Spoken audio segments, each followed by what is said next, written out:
Hello, Forever Dog listeners. This is Oliver Vaquer. And before we get to your regularly scheduled podcast, I want to tell you about a podcast I wrote called The Angel of Vine that is available now on the Forever Dog Podcast Network. The Angel of Vine is a scripted series about a present-day journalist who uncovers the audio tapes of a 1950s private investigator who cracked the greatest cold case Hollywood has ever known and didn't tell a soul. It combines classic Hollywood noir with contemporary true crime podcasting. It stars Joe Manganiello, Alfred Molina, Constance Zimmer, Alan Tudyk, Camilla Luddington, Mike Coulter, Misha Collins, Kari Payton, and me. The Angel of Vine is like Serial meets The Black Dahlia, or Making a Murderer meets LA Confidential. And once you start listening, I think you're really going to like it. So subscribe to The Angel of Vine now on Apple Podcasts, Stitcher, or your favorite podcast app, and start listening. We'll have new episodes every Wednesday between now and the thrilling series finale on January 16th. And if you want even more of The Angel of Vine, you can get exclusive access to advanced episodes, ad-free episodes, and bonus episodes on Stitcher Premium by going to stitcherpremium.com/angel and using promo code ANGEL. Last but not least, stay tuned at the end of this episode for an exclusive clip from The Angel of Vine. Now, on with your regularly scheduled podcast. Forever Dog. They write, they talk, and talk about what they write. Tune in tonight, or whenever the time is right. It's the Writers Panel with Ben Blacker, and it's starting now. Oh, yeah! This podcast episode is recorded live at Austin Film Festival. See? Tonight's episode is presented by Screencraft, a screenwriting talent discovery company. Give them a round of applause, please.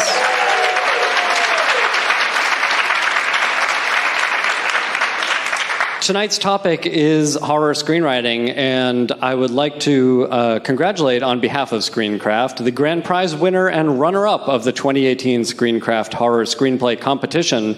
It's called Burner. It's by Mukalan Thangamani and has been selected as the grand prize winner of the 2018 Screencraft Horror Competition. Please give a round of applause for that winner.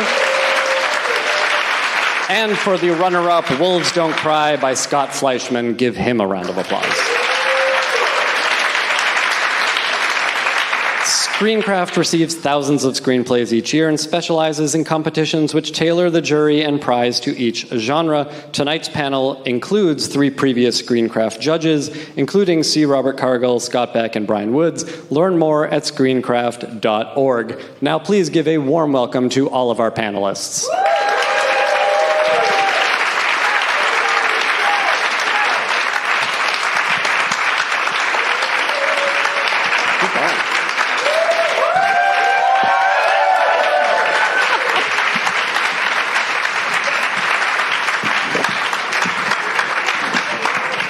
Thank you all so much for being here. We have a lot to talk about. I want to make sure that everyone who is listening to this podcast, as well as the people in the room, know what your voices sound like and know where they have seen your names on their television or film screens. Starting with you, please tell us your name and give us your genre cred. Why are you on this panel? My name is C. Robert Cargill. I'm a former film critic. I'm a novelist. I'm a screenwriter. You probably know me best from my work on Marvel's Doctor Strange, as well as the films Sinister and Sinister 2. I'm also thank you.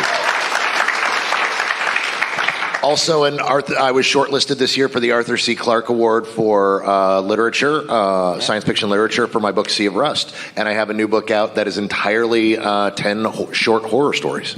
Cool. Al. Okay, my name is Alvaro Rodriguez. Al Rodriguez. You might know me from a movie that I wrote with my cousin Robert called Machete. And I also was a writer on From Dusk Till Dawn, the series, and 20 years ago wrote From Dusk Till Dawn 3, The Hangman's Daughter, which was a spaghetti western prequel to that.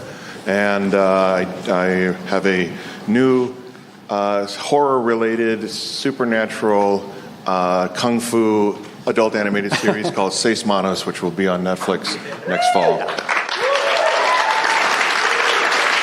That tired premise. Hi, I'm Yasmin Yilmaz, Yaz for short.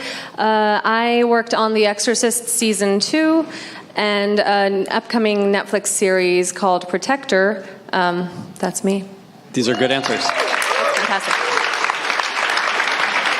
I'm Scott Beck, co-writer with Brian Woods. Together we co-wrote A Quiet Place. We also, thank you.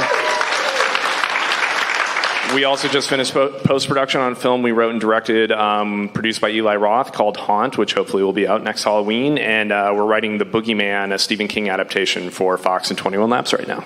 Right. I want to start by asking each of you about the horror in your background, the fictional horror in your background. What was your gateway? What was the stuff that you got into that got you interested in this genre? And I want to start at that end with you, Brian.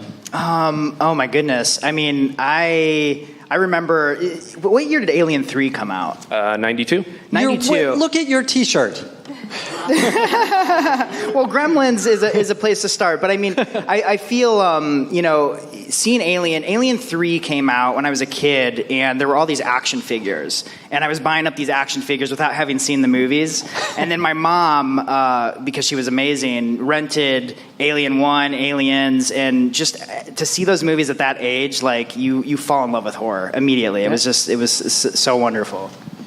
My gateway was my Uncle Dwayne when I was like 5 or 6 years old. He would show me only the worst parts of the scariest horror films. So, for instance, I saw Cronenberg's The Fly, but only the part where Jeff Goldblum spits on John Getz's ankle and it starts melting away, or the scene in RoboCop where the guy gets covered in acid and gets hit, or most famously, like the chestburster scene in Alien, and that stuck with me. And only when I was like older, like 7 years old, did I see the full context of those movies. So. At the proper age, yes. Absolutely. Well, I grew up in Turkey, so we had badly dubbed horror films from America on the TV at like past midnight. So I happened to sneak down one evening when I was 7 to watch Nightmare on Elm Street. I actually ended up going off horror for a while after that. Sure. For a few years, gave me enough nightmares that I was like, no, thank you. And then I got back into it with books. Read a lot of Stephen King, and then Alien for me too. Actually, Alien did it. What was your Stephen King gateway, and how old were you when you read that first one? Firestarter, and I was 11. That seems right. Yeah. Yeah. Al? I was also, I think my gateway was probably literary, other than instead of the movies, but it was also a Stephen King kid. I was also just a voracious reader from an early age, and so I loved like Edgar Allan Poe stuff, but Stephen King, the Night Shift, the collection of short stories, was my first entry into that. But I also remember very vividly when I was a kid, this thing called Boo Theater that was on TV, and it would show like Hammer films on a Saturday and stuff like that. So that really captured my imagination, and I can't tell you how much of a thrill I had getting Roger Corman to sign a poster that I had of The Tomb of Ligeia, which film that he made back in the 60s from Edgar Allan Poe's story. Robert Towne wrote the script, and I now have a signed poster from Roger Corman. My family I'm a military brat to start off with, and so living on an Air Force base, my parents felt very comfortable with letting me just kind of go around, and what my mother would do when I was 5 years old is drop me off at the movie theater during the matinee on Saturday while she went and did the shopping to keep me out of her hair. And so I just grew up watching movies constantly. My parents had a Saturday night family night, and we would pick out a movie at the VHS, and one of us every week would pick a different movie, and we would make homemade pizza, and we'd do that. But so I watched a bunch of horror growing up, but what really bit me was when I was 8 years old, I had the biggest crush on Drew Barrymore, and it was just huge. And my aunt, who was only 5 years older than me, knew about this, and so for Christmas, she bought me this book because I had wanted to go see this new movie that was coming out with Drew Barrymore, and my parents are like, we're not taking you to see a Stephen King movie. You are not seeing this movie. So she bought me the book cover, the adaptation, or well, not the adaptation, the original, but that had the, Drew Barrymore on the cover. And my parents flipped, and they're like, you're giving our 8-year-old son a Stephen King novel. And she's like, he's not going to read it. He's going to look at the picture. I read that fucking thing 8 times. The third time through, I was like, wait, this Stephen King guy, he makes his living doing this. I would like to do this. This is cool. And so from then on, I had the horror bug. And really what really dug into me was when I went to middle school and I befriended this guy, Alex Miller, who was just heavily into comic books and horror movies. And he's like, what do you mean you aren't reading comic books? And started putting Marvel comic books into my hand and started saying, hey, you've never seen the Friday the 13th movies? Well, come over and stay over on Friday night and we'll watch all 4. And from that, my parents had no idea I was leaving the house and watching all these rated R movies I was never allowed to watch. And so by the time I was 13, I was deep in it. And I had read everything Stephen King had put out, and I had seen everything, and I've been addicted ever since. I'd like to get real deep real fast. Some of the stuff that we talked about or that you guys mentioned, Stephen King novels and sort of the heyday of Friday the 13th and that sort of movie. I think we're seeing a lot of horror now that harkens back to that in a sort of nostalgic way.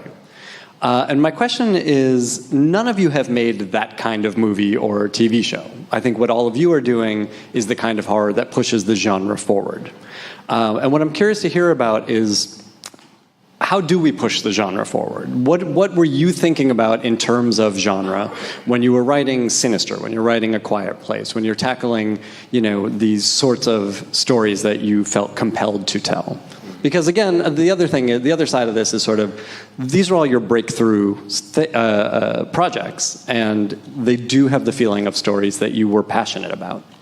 I think one of the huge keys always is finding something that instinctually is going to terrify you. So, for instance, when we were writing Quiet Place, it was very much tapping into what you don't see is always more horrifying than what you do see right in front of your face. And I think, when I was watching Blair Witch, for instance, one of the scenes that sticks with me time and time again is when they're in the tent and you're hearing those horrifying screams, those noises that are so cryptic, and that just taps into like this fear that is buried deep inside.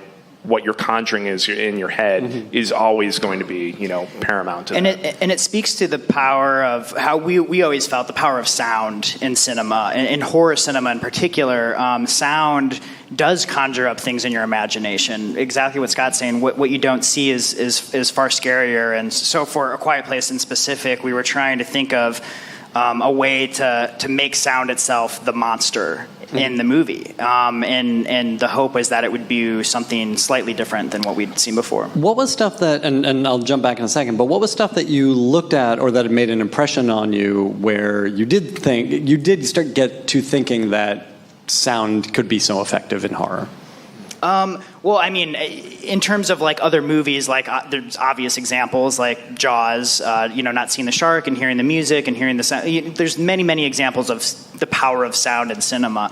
But the weird thing about A Quiet Place is it was the non-horror inspirations that really fueled us, like Charlie Chaplin films and Buster Keaton and silent movies, and our kind of instinct to take the silent film format and marry it to something like Alien or marry it to something like Jaws. Yeah.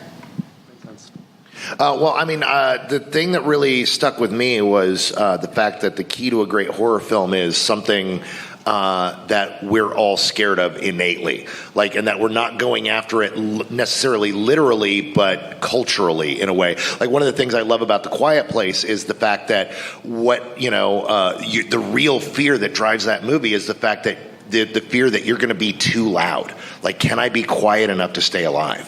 When we wrote Sinister, the chief fear was the kids aren't all right. You know, where every person who's a parent is afraid that something their kids watch is going to pervert them. Something they read is going to change them. And this is the idea of this demonic essence, this deity that shows the kids these terrible things, and it does in fact change the kids. It does get under their skin, and the kids end up becoming murderers as a result. And so that fear kind of comes out of that primal place. And then, of course, you just deal with the fact that, you know, great horror comes from the fact that if you create interesting enough characters, we'll care if they stub their toe. So if you put them in real mortal danger, the audience is going to be gripped. But you have to start from some primal place, something that we're all afraid of. I mean, that's what we talked about while writing Sinister, was that's the core of The Exorcist, is why is The Exorcist so scary? Because we get to spend time with Reagan and her mother at the beginning, and then Reagan isn't all right, and we want Reagan to be all right, and so we're scared for her, and we get terrified. And then you get these truly terrifying things that just, you know, these images and these things that happen that just kind of get under your skin and won't let go. Like I had a similar experience to you on Nightmare on Elm Street, where the first time I saw Nightmare on Elm Street, I had nightmares for 2 weeks. Like Johnny Depp getting grabbed in the bed. I did not want to sleep in my bed, and my parents were like, get in bed. It's like, no, the minute I go to sleep, he can get me. You know, that's what works about Nightmare on Elm Street is, how do you stay awake? We can't. It's physically impossible to stay awake long enough for Freddy to not get us. That's what's scary about it. We can't escape. And that's the thing. But one of the other things we did with Sinister, which in fact ties into A Quiet Place, I was fascinated watching that, was when we made Sinister, the studios all balked at it. And in fact, one studio had the board voted on whether to pick it up or not, and they split down the middle, so they decided not to, because they said, can the killers be something other than the kids? People don't like seeing kids get killed. Correct. People don't like seeing violence against families. And here we are 6 years later after Sinister came out, and I watched a movie in which a kid gets killed in the first 10 minutes, and the audience goes, that's fucked up, what happens next? And it's fascinating to watch that evolve and watch how studios were afraid of that for so long. With the question you initially asked, you know, the nostalgia thing, you know, 80s horror wasn't afraid to put kids in danger, and now we're willing to put kids in danger again, and so we've got a whole new source of horror that we're scared of, and it's working. And I think that's why part of the reason people go back. The danger now seems so much truer. It feels so much realer and more honest. And I think, to what do you all attribute that? I mean, I want to talk about The Exorcist TV show because it was brought up. You know, this was the second season, for those of you who haven't seen it, is about a foster parent, and he has, 5 kids or something like that? And it's a sort of, the game that the show plays a little bit is which one is possessed for a little while. And then, boy, is there a twist. Have you guys watched The Exorcist TV show? It's great. It's sincerely great, both seasons. But yes, I'm curious to hear about the conversations that took place in the room about, like, what can we get away with, and how do we tell a story like this, not in 90 minutes, but over 10 hours? Sure. I'm not going to give any spoilers, because if any of you want to check it out, it is on Hulu, so go do it. So over the course of 10 hours, in a movie, you have 2 hours to, you know, grab an audience, terrify them, and let them go. But when you're talking about network TV, you have an hour each week with commercial breaks. So it's very important that not only do you have them on the edge of their seats because of the horror, but you need to have them connect to the characters. So when I came in, the first few weeks, we really focused on talking about all of the kids, all of the whole family, and our priest characters, Tomas and Marcus. So for us, it was, let's get to know these characters, let's get to know the point of view that they're bringing into the story, because only then will we be able to, you know, find those scenes where you know, the one kid who might be afraid of going into the woods is going to have to face that and face, you know, the scary moments in there. So once we established the storyline for the entire season, it was a lot richer to kind of find those moments that not only scare those kids, but scare the audience as they're watching and being very worried for them. Yeah, makes a lot of sense. Alvaro, you've worked in both film and TV. What's gained by doing television, by unrolling a horror story over 10, 12 episodes? Well, I can give the example of Dust Till Dawn, which in the first season it was basically, let's take the movie and try to turn it into a season of television, which you can say is successful or not successful, but we tried to do it. The second, even before the end of the first season, we'd already exhausted everything that was in the movie, so that was very liberating because now we could take the story further. And because I had done Hangman's Daughter so long ago, I was really interested in, telling stories about this kind of monster, this kind of scary thing that we hadn't really seen before. Reaching deep into Mesoamerican mythology and finding ways of giving us a vampire that we hadn't really seen and creating a whole sort of universe that was rooted in real mythology, if that's a word, in a real cultural thing, and showing us stuff that we really hadn't seen before. And that was the joy of working on that show, was that we could tap into things. Now, the weird thing about it is that because the nature of the first movie was sort of like this mashup, it's a guys on the bank robbers on the run story that suddenly becomes a madcap vampire thing. Spoiler alert! In Dust Till Dawn. But so in a way, the challenge was trying to. We were never going to be Sinister. We were never going to be The Exorcist, right? So it's like that's off the table. But the idea would be that we're giving you something you haven't really seen before, and we're finding new ways of telling those kinds of stories, maybe even humanizing the monster a little bit, but also smuggling a lot of shit. I'm big on smuggling, and I feel like there were so many opportunities for smuggling in that project. In what way? Can you talk about that? Well, like I said, part of it to me was, especially from Dust Till Dawn 3 that I wrote so long ago, was that was to me less a horror movie about scary vampires than it was a movie about how all of these characters are liars and they're not what they seem to be. And that's our terror is sort of like with discovering the truth about each other, because it shows us something about ourselves in some weird way. And so in the Dust Till Dawn, The Hangman's Daughter, there's this bandit that is about to be hanged in the town square, and he's rescued by someone who shoots the rope.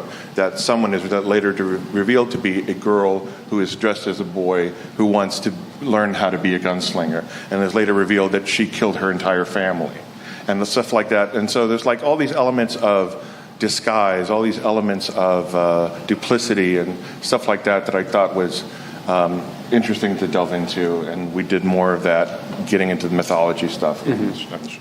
I think what all of you have done, and this is of particular interest to me right now, is sort of looked at these familiar tropes, right? Horrors, just in film, has been around for 100 years. And you asked yourselves either what is a turn on that familiar trope, or how do I make that personal, which is, to me, is a much more interesting question. And I'm curious to hear about how you made these horror stories personal. I'm curious to hear, as part of that, about writing what scares you. Yeah, I love what you were saying, because there's something really special about the horror genre where they're such roller coaster rides. They're so fun to watch, horror movies, but it's also always a great opportunity to either say something or make it personal to you. In A Quiet Place, something Scott and I talked a lot about was how if there was no apocalypse with aliens, attacking and killing people, our family would still have communication problems. They still wouldn't be talking to each other. And it was almost just as important to us when talking about the rules of the monsters, was making sure that it almost worked as a metaphor of sorts, so that it felt like something we could put our heart and soul into and really latch onto as writers. Yeah, and I think additionally, everybody here has been touched by some sort of family issue, whether it's a death or a divorce or some separation or estrangement, and that was something at the tip of our tongues, like that we were always talking about. And beyond that, I wasn't a father at the time, but my wife and I were very actively talking about what's it mean to be a parent, should we be parents? And now I'm a parent, now that Quiet Place has come out. And to be on the other side of that, that the film, for me, really touches a sensitive nerve in terms of, how far will you go to protect your child, and what does it feel like when you live with this constant fear of this, kid dying at any second. And that's not even the world of Quiet Place. That's just here in Austin, Texas. I'm trying to keep my 10-month-old daughter alive and not get hit by one of the Lime scooters that are scooting around here. So it's always, I think, paramount to imbue your project with something that is cut from your own DNA, because I don't think otherwise audiences will care. Yeah, so. Absolutely. Well, I mean, the thing about horror is the purest genre we have. There is no purer genre than horror, because in terms of every bit of filmmaking, if you go to see a science fiction film, it's all about how great the special effects are, or how big how big and awesome it looks. When you go to a romantic comedy, it's about what stars are in it. When you go to a horror movie, you go to a horror movie not based on the cast, not based on anything else other than, hey, that looks like a good story. That's what draws us in. If it looks scary, if it looks interesting, we watch that horror movie. And there's something incredibly pure about that. And so you get to really pour yourself into it. Mm-hmm. When we wrote Sinister, not only did we write from that core that I talked about earlier of The Kids Aren't All Right, but me and Scott wrote the character of Ellison from the point of view of, this is the guy we're afraid of becoming. The guy that is willing to sell out his family and sell out his own soul in the pursuit of fame. That's the writer we're afraid of, that one day we might just be like, no, honey, I don't have time for you. Daddy has to write his book so he can get back in the big offices again. That's a very scary place to be, because, especially for me and Scott, our families are everything. I mean, as you were just saying, this is what scares us. And so we went from that very same place that we were, but being afraid of what we would become. And so we made that character become that and be the worst parts of what we saw in ourselves and our own fears, and then created this character that people just found fascinating. Yeah. And I think it's because it was honest. It came from an honest place. On The Exorcist, were you able, as a sort of mid-level writer, to tell a personal story in that show? Yes. A show that's not yours? Question mark? Well, Sean and Jeremy were just so amazing. I'll say this. The show was about a group of foster kids and a foster family.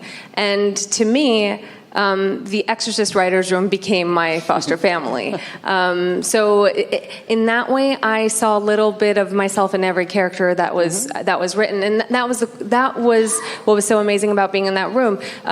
Like I said, Sean and Jeremy created this very safe environment where we were talking about all of our personal experiences. As an immigrant, coming to America,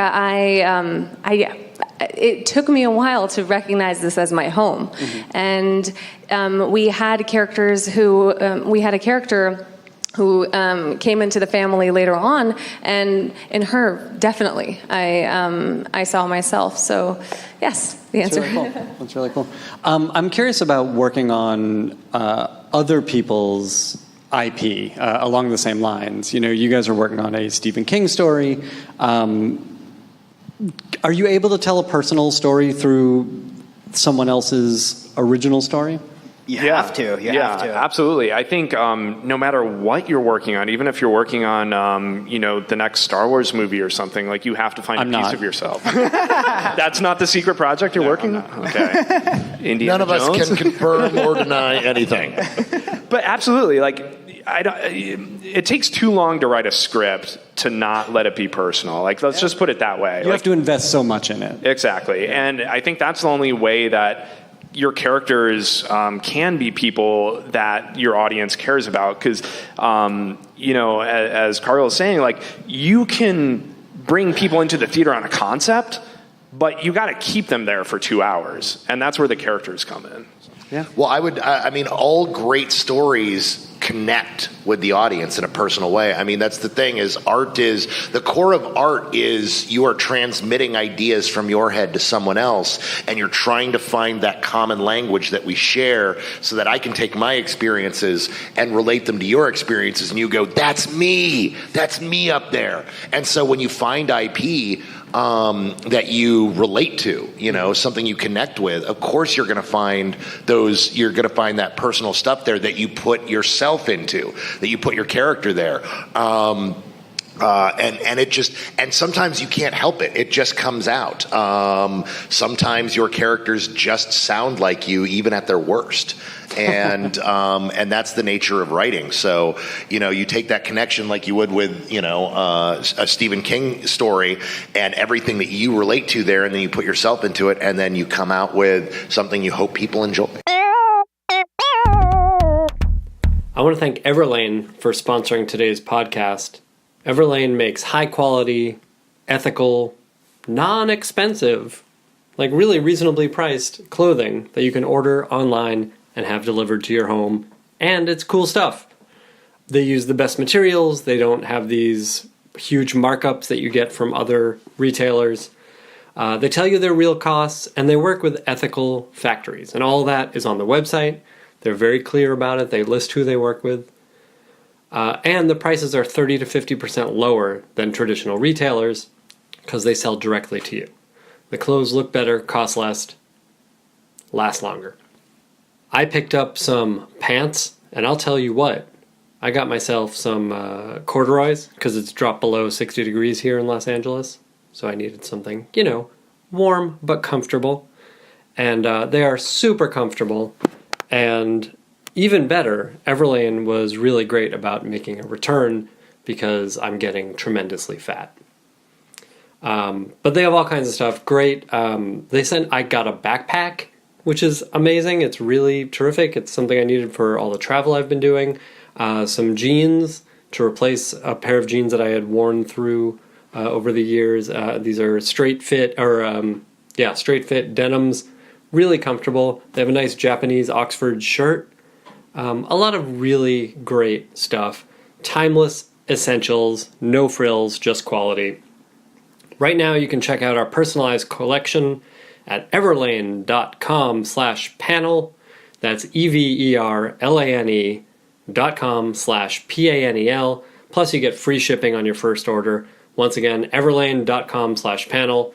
Go to everlane.com/panel. And get yourself some nice new wardrobe. You deserve it. I want to ask a sort of tangential question, which is definitely about writing, and to me is the most horrific part of writing, and that is about being honest on the page and maybe putting the things you're afraid of or the worst parts of you on the page. And tell me how each of you does that. How do you push through that and get that on the page? Well, one of the things that occurs to me, and especially since this is the writers' conference, and maybe good advice for writers too, especially newer writers starting out. I think that what you said is exactly true. We find the personal in what we're telling, and younger writers or newer writers sometimes identify so closely with the characters that they're writing about that they end up protecting them in some way. Yeah. We end up sheltering them in some way. We don't push those characters through the worst possible gauntlet, through the worst crucibles that they can endure because we're protecting them, because they're us in some way. And so in part of that transmission of the personal, you also have to understand that the story suffers if it doesn't happen, if you don't make it as not just personal, but as intense, as devastating as you possibly can, and recognize that that's what's going to make that story stronger. It's going to make the journey stronger. The cathartic feeling that the audience endures going through that experience with your character. So the more that you can find that personal thing, find the thing that scares you, find the thing that is you at its core, and then let that thing be hurt. Let that thing be scared. Let that thing, breathe in that space that you've created and not protect it so much. I just wanted to ask, everybody, frankly, what's your greatest fear, and have you written about it yet? No, I think Ellison is my greatest fear. I think, honestly, my greatest fear is becoming the person that I don't want to become. Right. I was raised Catholic, so I have all that Catholic guilt on me, and the whole, which is also why I'm good at horror. Let's be honest, it's a very scary religion. But yeah, no, I'm very afraid of becoming. Sanctus Dominus. And you all know what movie I'm talking about. No, I mean you get that. So I've been very trained from the womb to try to be the very best person I can, and the idea of becoming a terrible person chasing after a prize that isn't really all that worth it, just terrifies me, and that's I think why I so identified with Ellison and why we put Ellison on the page. I mean, the thing is as a writer, several of the greatest writers in history are some of the worst people in history. We love writers because they're interesting, not because they're necessarily good people or because we love everything about them. We don't, it's not, our favorite writers aren't Mr. Rogers, and so if you're not being true, what the hell are we doing here? And you've got to kind of be real. You've got to be unafraid to put that on the page and let people judge you. And really, they're not going to judge you. They're going to think, oh, you came up with this great character. And you're going to be, yeah, it's not me. Not me at all. It's okay. Because that's just how it is. You let people go, oh, wow, Ellison Oswalt is a terrible guy. He's horrible. And it's like, yeah, that's what I'm afraid of. Scott and I talk about that all the time, is like trying to write something that's embarrassingly personal. And if I'm not embarrassed by the pages I'm handing over to Scott to look at, then I know I didn't do it right. It's not a good job. We want to blush when we hand it, and it helps having a writing partner that you've grown up with and known forever. But you gotta spill your guts and look ugly sometimes. To tie into that, everybody calls me Cargill. It's my last name. It's what I've gone by since I was 14 years old. And every few weeks I'll meet somebody new who goes, oh, Cargill. Just Cargill? And yeah, just Cargill. Oh, what, like Madonna? Like Prince? And I told that story to Scott while we were writing on Doctor Strange, and he goes, that's Wong. That's our in with Wong. And so all the Beyonce stuff, the Beyonce, all comes from this stupid thing that people have done to me my whole life, which, is embarrassing, but, worked as a really great joke in a Marvel movie. I would open that question to the rest of you. What are you afraid of? Have you gotten to tackle that in writing? For me, it's hurting the people I love around me.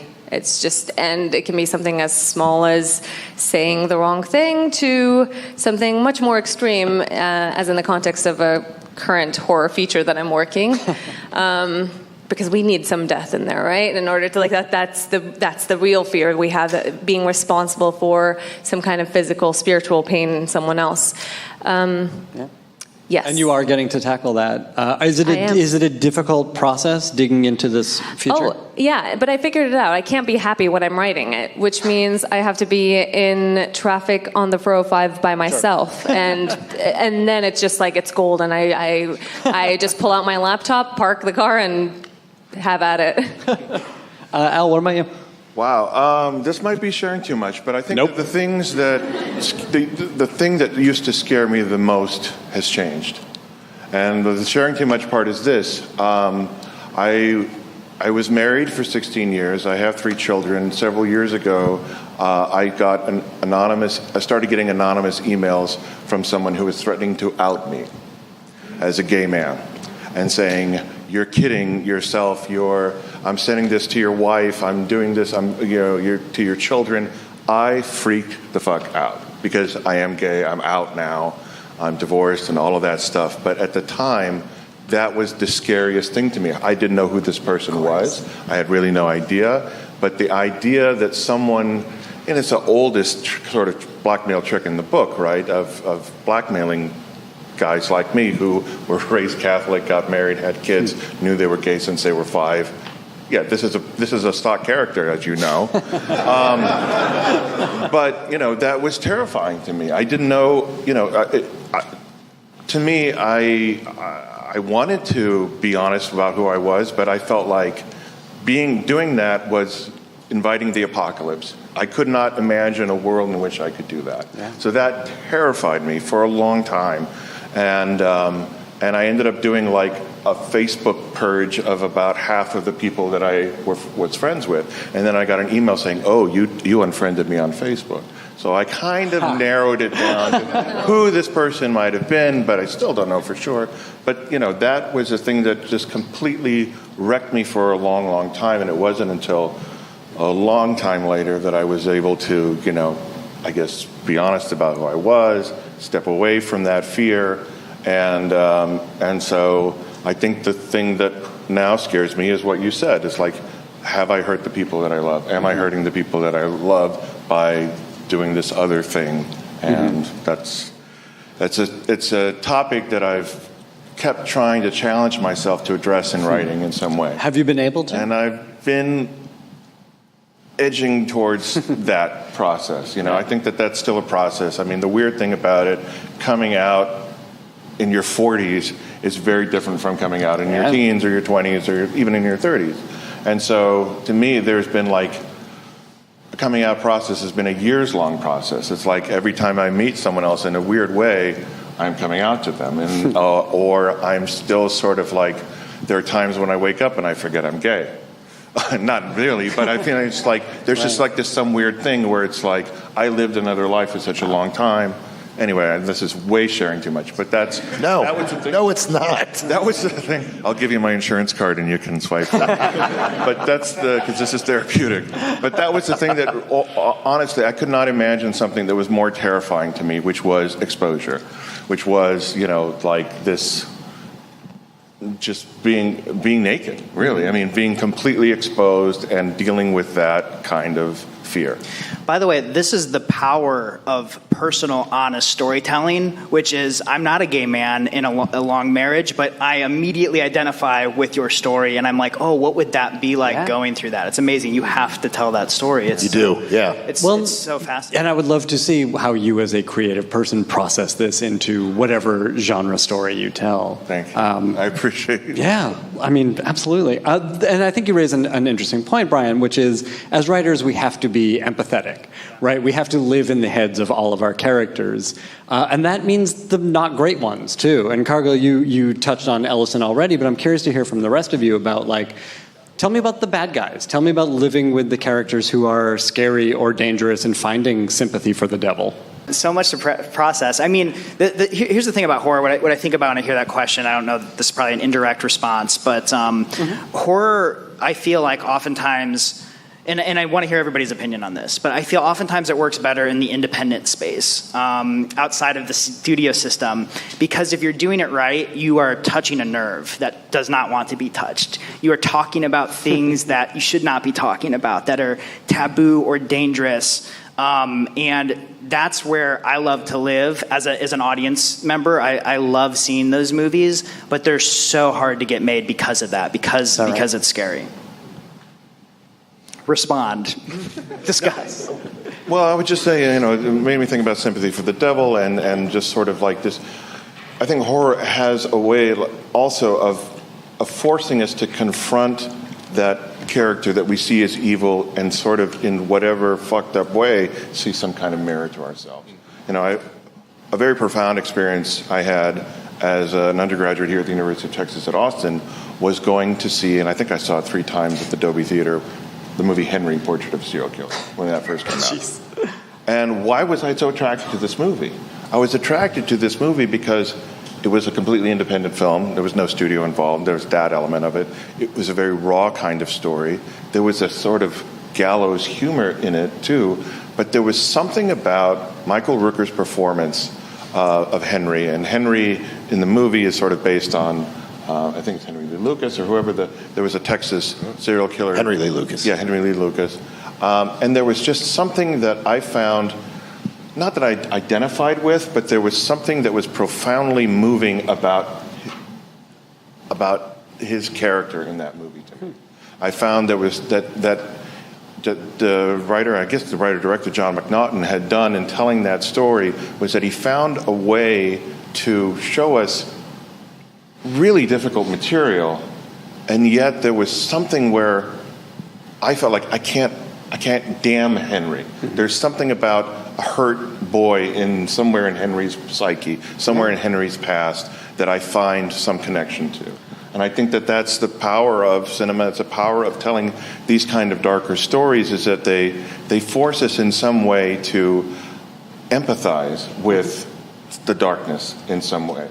I think if you can understand a character too, like you think about like Norman Bates, or even like a recent example, Gone Girl. Like she's a sociopath, but you understand where she's coming from, and that makes her more complex and more scary, and you can put yourself in those shoes as well. The best of these show us the humanity in these characters, even if they are monsters, right? And we respond as humans to them. But great art, as he was saying, great art is dangerous. And horror was ghettoized for so long that it was allowed to be dangerous. Like it was, studio execs. No one was looking. No one was looking. Studio execs would be like, especially the greatest example is Paramount with Friday the 13th. Yeah. They didn't even realize they had put out Friday the 13th. And then it was such a big hit. The execs all hated the movie, but they're like, it made so much money, we have to make a second one. But that's the last one. Okay, this third one is the last one. The fourth one, they're like, it's the final chapter.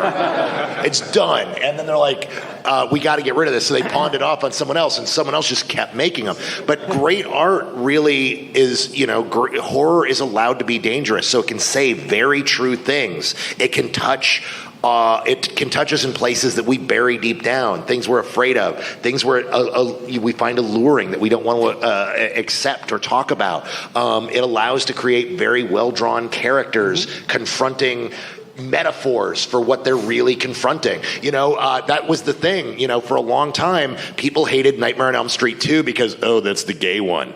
And now it's the one that film critics are like, yeah, it's about a guy confronting his own homosexuality, but it was made in the 80s when that wasn't okay.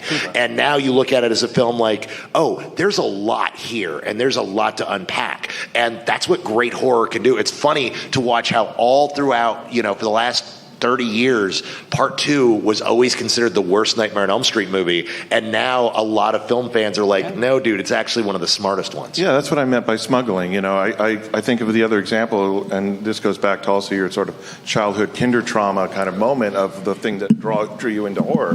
When I was a kid going to, I think I was in between 7th and 8th grade summer in San Antonio, and I was at this sort of summer camp thing, this Catholic summer camp thing, where they showed us on a Saturday night at like 10 o'clock at night, they set up a projector and showed us a 16 millimeter copy of Night of the Living Dead. A bunch of like 11 and 12-year-old boys are watching Night of the Living Dead for the first time. And it should be watched. As it should be watched. A 16 millimeter with a bunch of priests. And I was everything's falling into place, Al. I know, right? Show me on the doll where the bad man touched you. Now we've crossed the line. Now. Killing kids is okay. Yeah. Al's passed. But it was really one of the most visceral experiences I'd ever had watching a movie. And I guess I'd seen some scary movies before, but there was nothing that prepared me for this. And to the point where I remember trembling, and just having this like scare, especially in the moment where, the zombie daughter stabs her mother with a trowel in the throat. But the other thing that also really affected me, and it goes to the idea of smuggling and sort of the hidden thing or not so hidden thing, and I think even George Romero would say, we weren't really thinking about that, but it became that, is that you have an African-American hero in this story who becomes the man of agency, who becomes the guy who gets things done, the guy who these other characters have to follow.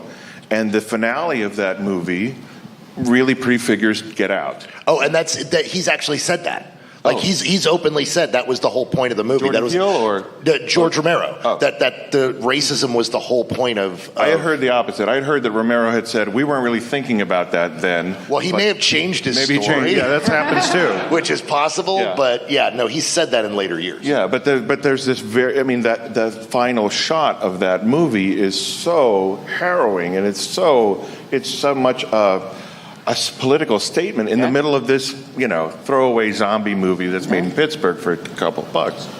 But what is incredible that I'm just realizing, like, as you're talking about this, like, those were, like, Night of the Living Dead was a film made outside, the system entirely, but now we have movies like Get Out that are being made within the confines of the system that are still digging into deeper things, and I think that's one of the exciting things about the atmosphere that we're in right now, is that there are people holding the purse strings that are willing to take a little more daring chances with certain filmmakers, and it's just creating, like, this incredible opportunity for, like, anybody that's a horror writer out there, like, as crazy as your idea is, just fucking write it. It's going to work. Like, just do it, because there are so many people just taking those chances right Well, that's Jason Blum's whole model. I mean, people don't actually talk about his model. Everybody thinks he just gives a little bit of money to a lot of people and scatter shots and sees what he can get. It's not what he's doing. The whole model is built upon the fact that he takes people who are somewhat established in the industry. He goes out and he's got people that figure out what their foreign pre-sales are. And with Scott Derrickson, when we made Sinister, it was $5 million. You could put Scott Derrickson's name on a 16-millimeter piece of shit, and it would pre-sale $5 million around the world.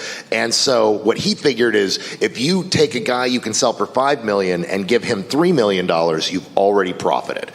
So, and that's the thing. Jason Blum's never lost a dime on a movie. You might be, that movie went direct to video, or it got scuttled, or it bombed. Every single one of his movies has made money because of that model. But what that does is, in exchange for that model, in exchange for that low amount of money, he comes to you and says, as long as I like the pitch, you get to make whatever movie you want.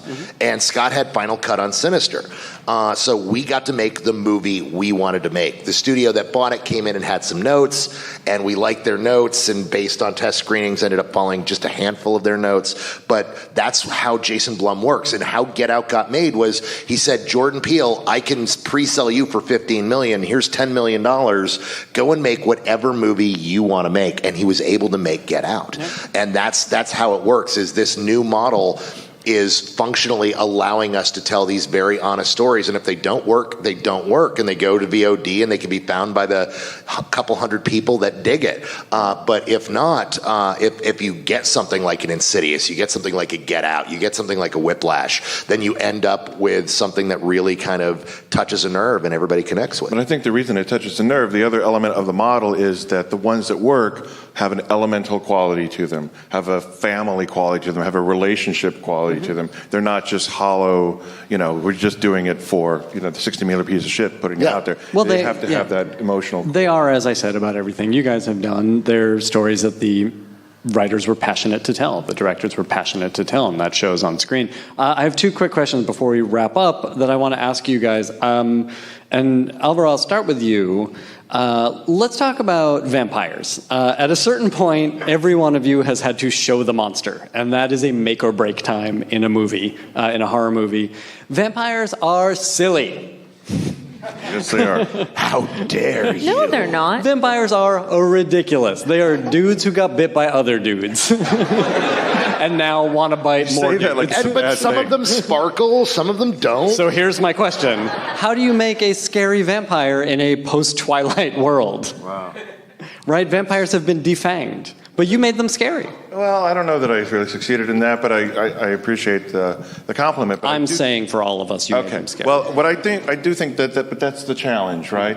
One of my favorite, and this is maybe a movie that I don't know what its reputation is among the horror community, but one I thought really interesting example of how do you make vampires interesting and scary and not sparkle is an Abel Ferrara movie called The Addiction with Lily Taylor. Fuck yeah. Yeah.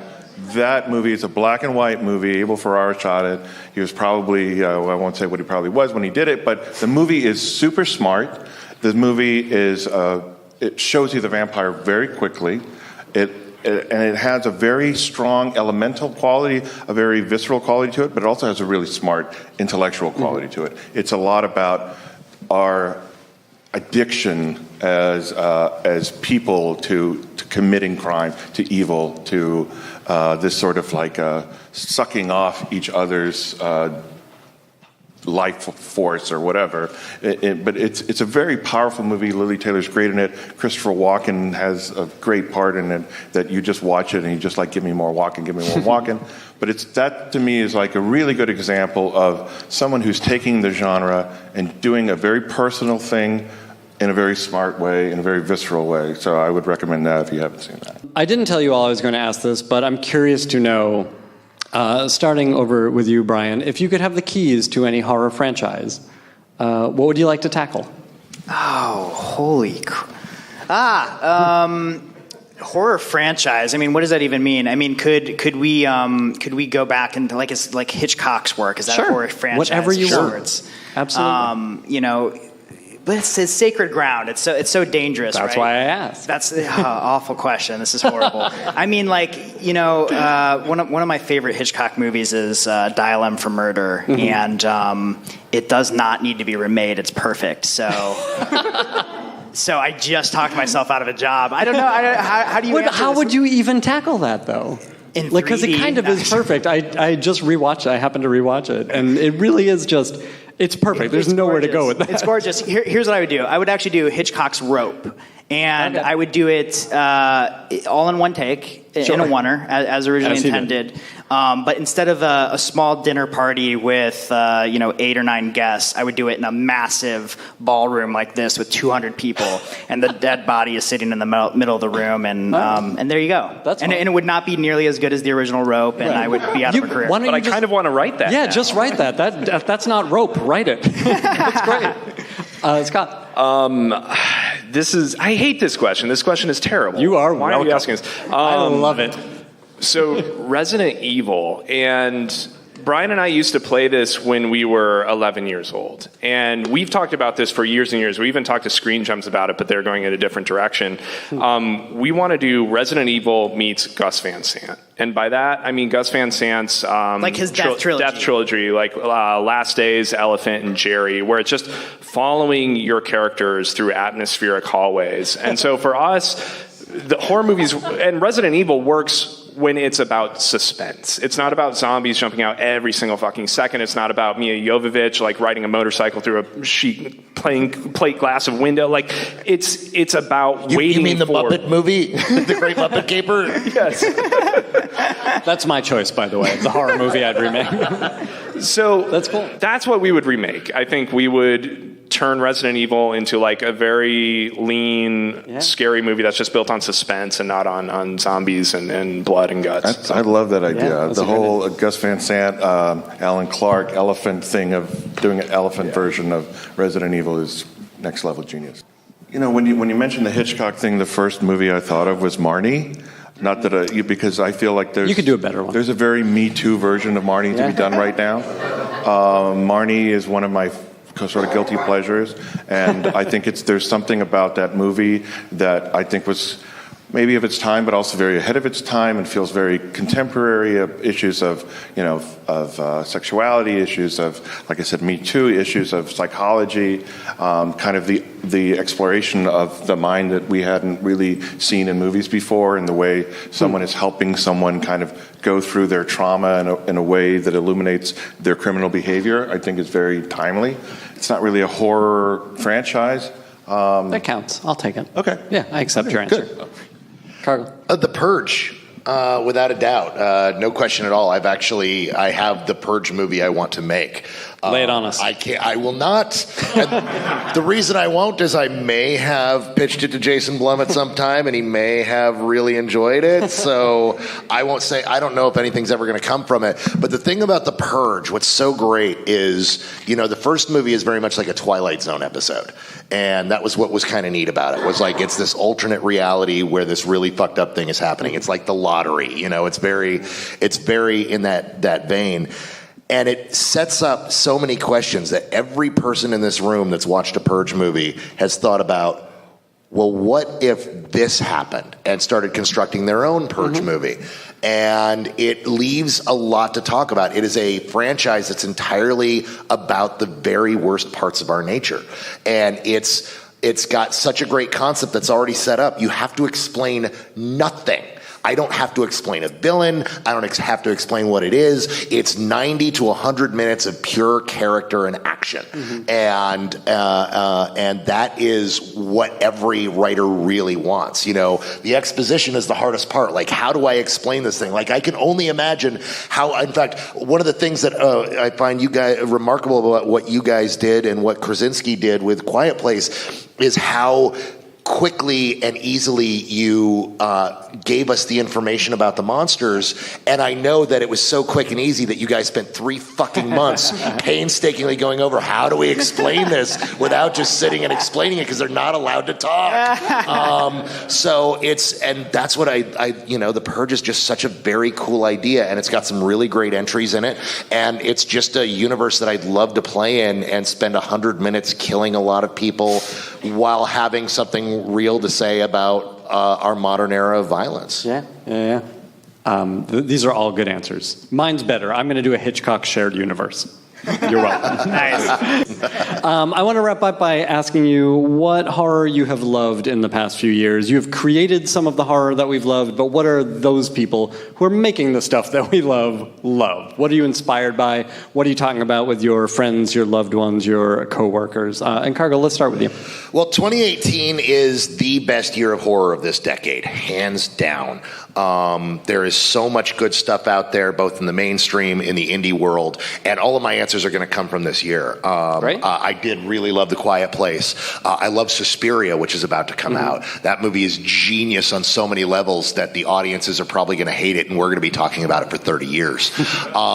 There's this great movie by RKSS called Summer of '84 that you guys can find on Shudder right now. And you guys, it's almost 11 o'clock at night. If everyone in this room doesn't have Shudder, when you go home, go home and order Shudder.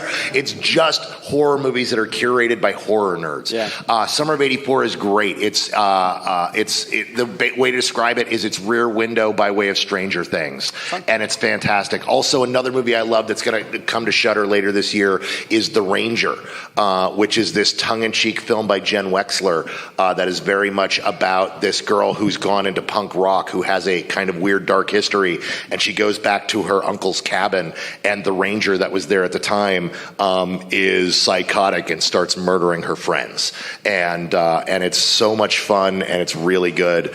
And these films, I've watched each of these films a couple times already, except Suspiria, which I've only seen once, which I will go out and see in a theater after this weekend. Great. Al? Wow. TV counts too. I know, but I'm more likely to have a movie answer. I'm trying to think of one that you haven't mentioned already. And, I have a kind of a small C Catholic understanding of horror. My horror is, a cosmos. I contain multitudes. So a lot of things fall under my horror umbrella. But to me, one of the most compelling films that I saw in the last year that I think on some level can be read as horror, even though you may not think so from just looking at it, is Paul Schrader's film First Reformed. Ethan Hawke gives a very powerful performance of a man of faith who is conflicted with a lot of things that he's seeing around him happen. There are some very grisly moments in the film too, but I think that it comes back again to identifying something that's rotting in your soul, something and trying to fight against the darkness that I think is at the core of horror and is at the core of Paul Schrader's film First Reformed. Cool. In terms of film, I'm going to have to say A Quiet Place. I went to see it alone in one of those really comfortable seats. Not the best way to see a horror film, for sure. But for TV, the last thing I saw, The Haunting of Hill House, really blew me away. Just so good in terms of the family drama, the scares, the horror, everything we talked about what scares us. It was in there for all the characters. The brilliant thing about that movie, that show that I don't see a lot of people talking about, is probably one of the best modern examples of diving into mental illness and grief that I've ever seen. For sure. But it never feels like a bummer either. No. Like it's a fun show to watch for, even though it's so dark and quiet. Just to do a shout out to Castle Rock. Yeah. I thought Castle Rock did a great job of talking about mental illness, especially in the episode called The Queen that Sissy Spacek should get an Emmy for that performance. That is, I mentioned this earlier in another panel, I thought that was like third brain, three-dimensional chess level writing in the way that episode in particular was structured. And I thought on the whole, even though I wasn't completely satisfied by the resolution of the first season, I felt that they did a great job of creating that world of Castle Rock and telling interesting stories that have a really cool creep factor. But I really appreciated in particular that one episode. Certainly Hereditary this year, because that film is so brilliant in terms of how a family collapses and breaks down, and you could strip all of the horror out of that movie and it would still be the most horrifying thing I've seen in a long time. And when she's yelling at the dinner table. Yes, that is absolutely horrific. Incredible but horrific. And then Train to Busan, which is a couple years old, but what I absolutely adore about that movie is outside of it being like scary, it's also got such a heart to it that like you're almost crying by the end of the movie. Maybe I was crying by the end of the movie. But those for me are the horror movies that I keep coming back to because they're weighted in such character. So. My favorite horror film of the year was 8th Grade by Bo Burnham. I found it to be terrifying and deeply personal, and I never want to be a 12-year-old girl again going through 8th grade. I experienced it so vividly. It was such an amazing movie. And another, I'm totally with you about First Reformed, which is kind of another non-horror horror film. But I saw that movie in theaters, and the audience gasped at the end of that film. The people were hysterical, and I'm just like, does that still? It's like it was a reaffirming experience about the power of cinema, that people can still have those reactions when they go to a movie, and it's beautiful. If I can throw in one more thing, there's a movie coming out in a few weeks called Overlord.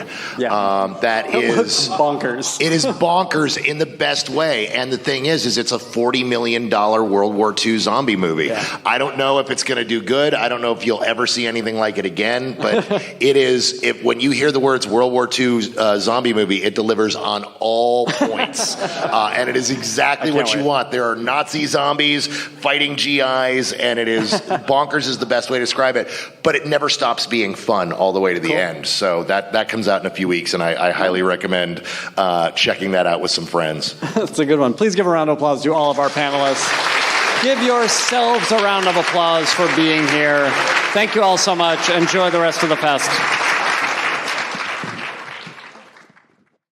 Thank you for listening to the Writers Panel. Tune in next Tuesday and every Tuesday for a brand new episode. And in the meantime, please subscribe and review the Writers Panel on Apple Podcasts or on your favorite podcast app. And follow me on Twitter @BenBlacker, just like it sounds. And let me know who you want to have on the show. The Writers Panel is a co-production of the Forever Dog Podcast Network and the ATX Television Festival. You can listen to more Forever Dog podcasts at foreverdogpodcast.com and keep up with the ATX Fest throughout the year at atxfestival.com.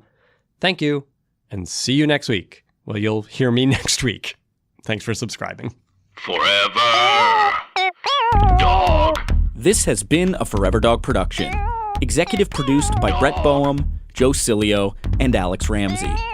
For more original podcasts, please visit foreverdogpodcasts.com and subscribe to our shows on Apple Podcasts, Spotify, or wherever you get your podcasts. Keep up with the latest Forever Dog news by following us on Twitter and Instagram @ForeverDogTeam and liking our page on Facebook.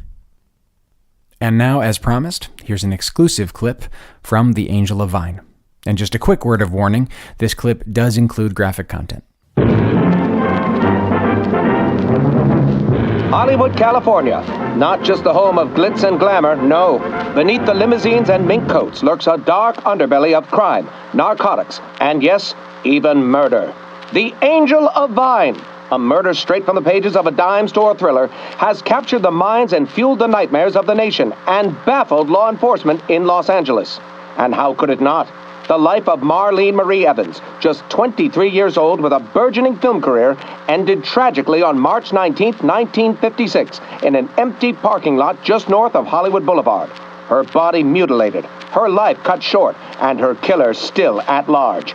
And with numerous false confessions, countless individuals questioned, and no viable suspects on the horizon, will The Angel of Vine be one Hollywood tale to go without a third act? Only time will tell. After my first interview with Beth and Phyllis, I reached out to a self-proclaimed expert in the case and asked him if he wouldn't mind meeting me at the scene where it all started. David? Yep. Hey. Hey, you Oscar? Yeah. Oh, nice to meet you. Yeah, you too. Yeah, thanks for meeting me here. Of course. Hey, welcome to Dead Hollywood Tours. It's what I do, man. So, you want to know about Marlene Marie Evans, huh? Mm-hmm. The grisly unsolved murder of a young actress, the Angel, as they call her. Well, they found her right over there. In that parking lot? Yes, sir. Flayed and posed and angelic, staring at the heavens. You know what I find amazing is how many crazy theories people have about the murder. How many? What? Can you tell me one? Sure. People love to latch onto the idea of a Southern California that they've heard about when it comes to cases like, I don't know, the Manson family or the Zodiac killer. Everyone wants to attach a half-naked wacko cult or a hooded madman whose MO is always somehow satanic rituals. And you don't think that was the case here? No, absolutely not. The likelihood that Marlene Marie Evans was a sacrifice to a secret society is as plausible as the idea that she was murdered by the FBI, the CIA, and the Mafia. Interesting. How can you be sure? Well, because of the care and the attention paid to her body. The ribs made to look like wings and the use of her spine to create a halo. I mean, it's all too clean, man. Too theatrical. It's too much of a presentation. I mean, I certainly don't think the killer had Ernie Newburn in mind as the dude that was going to find her.